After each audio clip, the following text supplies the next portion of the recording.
மக்களே, இப்போது ஒரு முக்கியமான விஷயம். இப்போ உள்ள டாக்டர்ஸ் எல்லாம் ஒரு முக்கியமான விஷயத்தை பற்றி பேச ஆரம்பிச்சிட்டாங்க.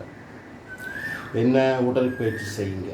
ஆனால் எப்படி சொல்கிறாங்க, முதல்ல மூளைக்கு பயிற்சி கொடுங்க, அப்புறம் மசில்ஸுக்கு எலும்புக்கு பயிற்சி கொடுங்கன்னு பேச ஆரம்பிச்சிட்டாங்க. அதுதான் உண்மை.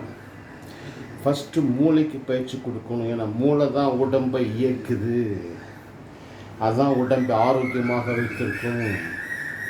டிப்ரெஷன் வராமல் அதான் காப்பாற்றும், மூளை தான் காப்பாற்றும். அதனால் மூளைக்கு பயிற்சி கொடுங்கன்னாங்க. ஆனால் மூளைக்கு எப்படி பயிற்சி கொடுப்பது, அதான் யாரும் சொல்லலை. அதைத்தான் இப்போ நான் சொல்ல போகிறேன். இப்போ நான் பாடம் செய்கிறேன், ஃபஸ்ட்டு பாடம் செஞ்சிடறேன், அப்புறம் அதில் மூளைக்கு என்ன பயிற்சி இருக்குது சொல்கிறேன், கவனிங்க.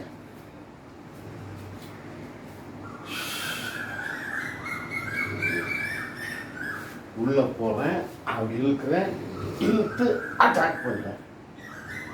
அப்புறம் பாருங்கள், உள்ளே போகிறேன், அப்படி கொண்டு போகிற கையை இழுக்கிறேன், அட்டாக் பண்ணுறேன்.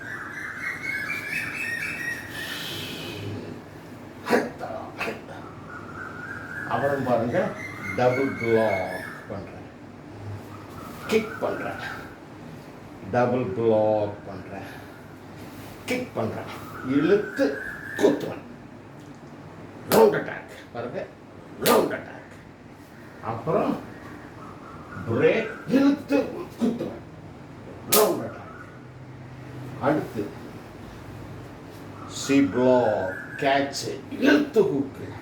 அடுத்து சி பிளாக், கேட்ச், இழுத்து ஹூக்கு, பிளாக், கேட்ச், இழுத்து punch, catch stance, double black,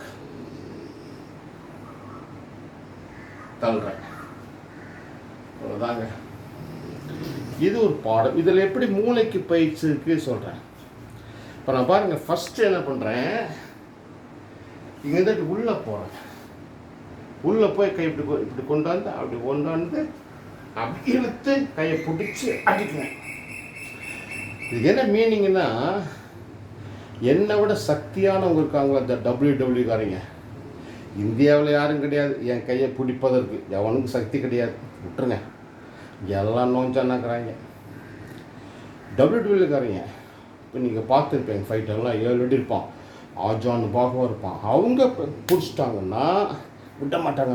அவங்க என்னோட சக்தியானவங்க, அவங்க இழுக்க முடியாது. அப்போ அவங்க பிடியிலிருந்து நான் என்னை காப்பாற்றிக் கொள்ள வேண்டும் என்றால் நான் என்ன செய்யணும், என்னை மீறின அவங்க சக்தியை எனக்கு சாதகமாக நான் பயன்படுத்த தெரியணும். அவங்ககிட்ட சக்தி இருக்கும், ஆனால் இந்த மாதிரி டெக்னிக்ஸ் இருக்காது. வீரக்கலைஞர்கள்கிட்ட இந்த மாதிரி டெக்னிக்ஸ் நிறையா இருக்கும். அது நிறைய சொல்கிறேன். இப்போ நான் என்ன பண்ணுறேன், அவங்க என் கையை பிடிச்சிட்டாங்களாம். எந்த பவருக்குமே ஒரு சென்டர் பாயிண்ட் உண்டு, எந்த பவருக்கும் ஒரு சென்டர் பாயிண்ட் உண்டு. அந்த சென்டர் பாயிண்ட்டை யார் பயன்படுத்துகிறா அதை வச்சு கணக்கு. பாருங்க, என் கையை பிடிச்சிட்டாங்களாம். நான் அந்த சென்டர் பாயிண்ட்டை பயன்படுத்தி பட்டக்குன்னு உள்ளே போகிறேன், உருவுறேன், பிடிக்கிறேன், அட்டாக் பண்ணுறேன். Black, attack. அட்டாக் எங்கே, கண்ணில் தான் அடிக்கணும். ஏன்னா வீக் பாயிண்ட் அதுதான். கண்ணில் அடிக்கணும், இல்லை டெம்பிள் அடிக்கணும். வேறு மசில் பகுதி அடித்து பிரயோஜனம் இல்லை, அவங்க தாங்கிடுவாங்க. கண்ணில் அடித்தாதான், அது ஃபோர்ஸ் அடித்தாதான் கண் பிதிக்கிட்டு போகும், திருப்பி ஃபைட் பண்ண வரமாட்டாங்க. அதனால தான். ஸோ அந்த சென்டர் பாயிண்ட் பண்ணிட்டு உள்ளே போகிறேன், இழுக்கிறேன், அட்டாக் பண்ணுறேன். அதே மாதிரி இது லெஃப்ட்டும் உள்ளே போகிறேன், இழுக்கிறேன், அட்டாக் பண்ணுறேன். அதே மாதிரி இங்கேயும் சென்டர் பாயிண்ட் பண்ணிட்டு உள்ளே போகிறேன், இழுக்கிறேன், அட்டாக் பண்ணுறேன்.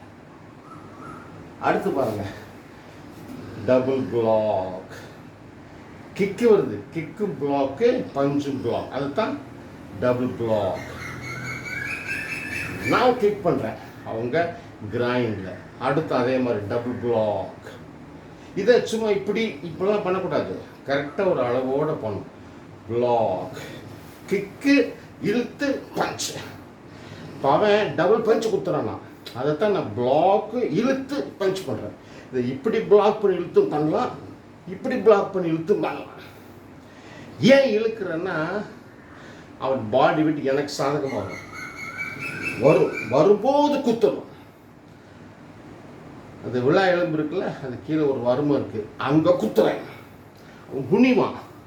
குனியும் போது தலைக்கு அடிக்கிறேன். இங்கே இருக்குல்ல, அங்கே அடிக்கிறேன்.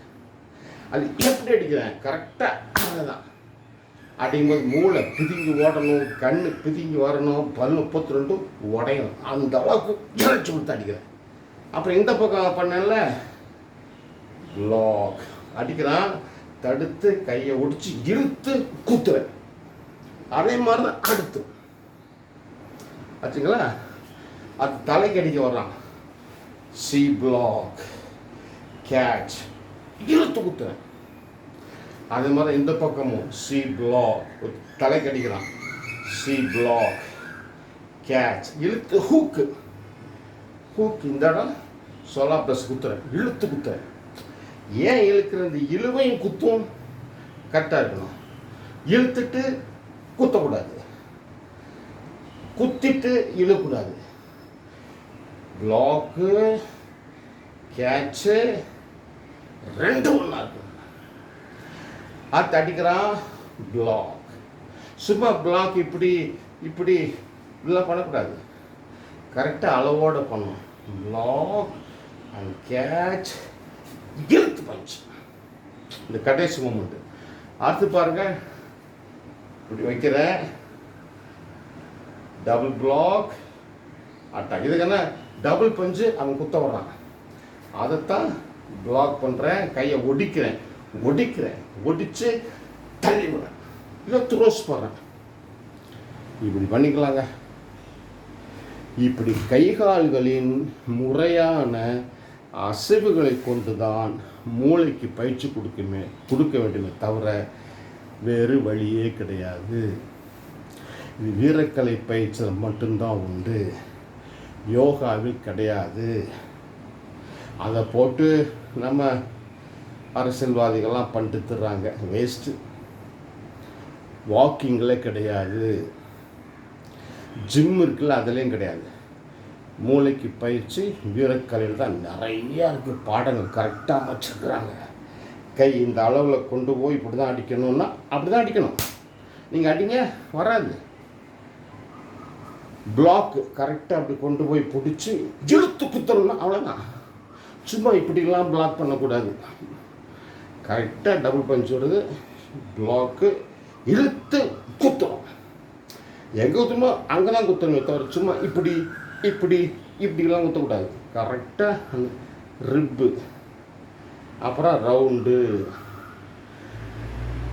இப்படி கைகால்களை முறையாக அசைச்சு தான் நீங்கள் மூளைக்கு பயிற்சி கொடுத்து அதோட சக்தியை அதிகரிக்க தெரிந்தால்தான் இந்த திடீர் ஹார்ட் அட்டாக்கு, திடீர் சர்க்கரை வியாதி, ஆஸ்துமா, டிபி, அந்த வியாதி இந்த வியாதி, இந்த புத்துநோய், ஏகப்பட்ட சிக்கல் இருக்குது. இந்த டிப்ரெஷன் இதெல்லாம் வரவே வராது. அதுக்கு தான் மூளைக்கு பயிற்சி கொடுங்க.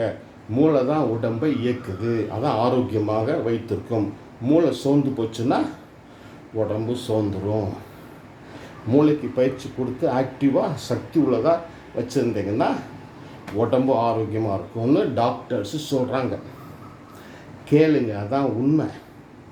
அதனால் மூளைக்கு பயிற்சி கொடுக்கக்கூடிய வீரக்கலை பயிற்சி செய்யுங்கள் கேட்டுக்கிட்டு இதை பதிவு முடிச்சுறேன்.